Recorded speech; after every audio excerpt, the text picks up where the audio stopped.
محرم الحرام کا پہلا پیغام مسلمانوں کے نام۔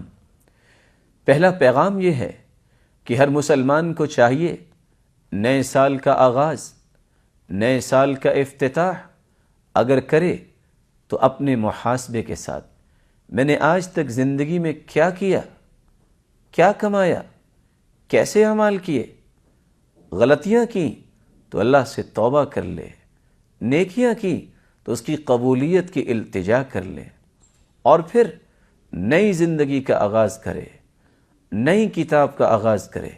رسول اللہ صلی اللہ علیہ وآلہ وسلم پہ نازل ہونے والا قرآن یہ تاکید کر رہا ہے، یا ایہا الذین آمنوا اتقوا اللہ، اے ایمان والو اللہ سے ڈر جاؤ، وَلْتَنظُرْ نَفْسٌ مَا قَدَّمَتْ لِغَدْ، ہر جان کو یہ دیکھنا چاہیے کہ اس نے کل قیامت کے لیے کون سے اعمال بھیجے۔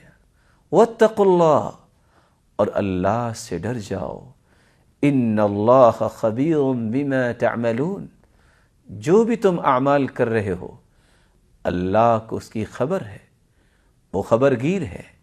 وہ جانتا ہے کہ تم کون سے اور کیسے اعمال کرتے ہو، انہی اعمال کا بدلہ ہی تمہیں قیامت کو مل جائے گا۔ اس لیے اگر اچھے کام کیے ہیں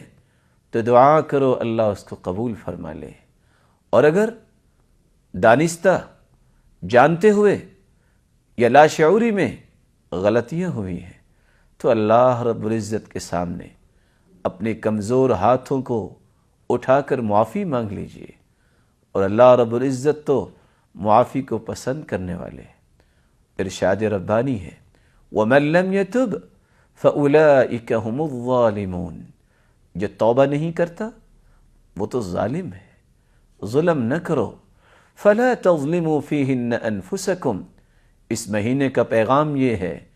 اپنے آپ پہ ظلم نہ کرو۔ یہ ظلم ہے کہ تم توبہ سے دور رہو، یہ ظلم ہے کہ تم گناہوں میں ہر وقت ملوث رہو۔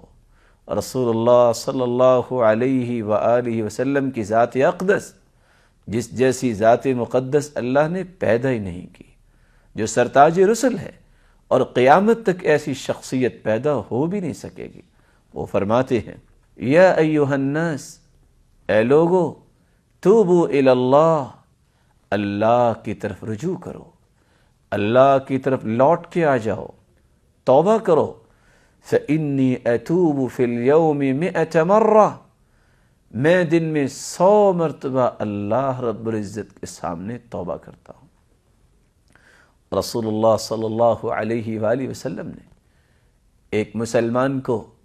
توبہ کرنے کا طریقہ بھی بیان کیا ہے۔